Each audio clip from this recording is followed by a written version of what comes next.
Shalom mooitjies, baie welkom by Storytyd saam met my Juffrou Jolie. Vandag reis ons verder deur die Bybel. Maar julle slim mooitjies weet ons gaan nou eers ons oogies toemaak, stop en bid. Papa God, baie dankie vir nog 'n dag. Dankie vir nog 'n storytyd. Dankie dat elke maatjie spesiaal is. Hou hulle veilig, seën hulle en help hulle ook om vir ander te vertel dat U lief is vir hulle in Jesus naam. Amen. Vandag se storytyd gaan oor Daniël in die leeukuil. Darius was die nuwe koning van Babylon.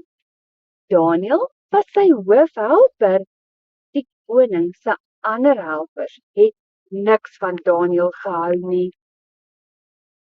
Hulle het lelike harte gehad en wou graag van Daniël ontslaa raak. Hulle sê te vir die koning, "O koning, jy is so wonderlik. Ons dink jy moet 'n nuwe wet maak waar almal net jou kan aanbid vir 30 dae lank. En as hulle die wet oortree, dan moet ons hulle in die leeukuil gooi." Koning Darius het die nuwe wet gemaak, maar Daniël het tot God bly bid. Hy was 'n getroue dienaar van Papa God. Hy was baie lief vir God. Die koning se helpers het gesien toe Daniël vir God bid. Hulle het vir koning Darius gaan vertel, "U moet vir Daniël in die leeukuil gooi." Hulle het die koning om die bos gelei, want hy moes toe by die nuwe wet bly. Sy hart was verskriklik seer gewees. Daniël is toe in die leeukuil gegooi. Hy was nie bang nie. Hy het geweet God sal hom veilig hou.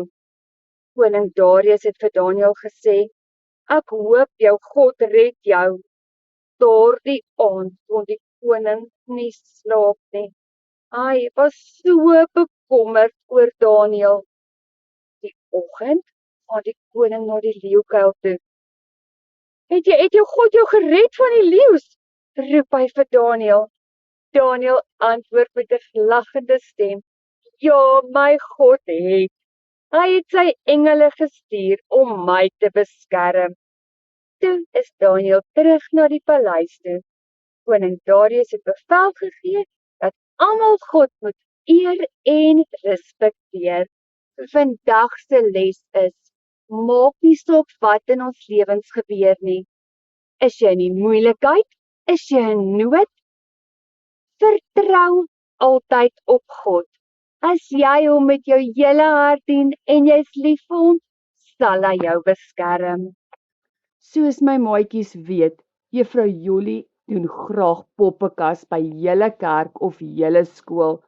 So hierdie keer vertel Boelie Brak en Sonskyn die Paasverhaal. En ons het nog 'n paar gaatjies oop. So asseblief, laat die groot mense ons kontak want ons wil graag by julle kom kuier. Baie Jesus liefde maatjies. Tot volgende week waar ons weer verder van God en sy mense leer. Ons reis mos deur die Bybel.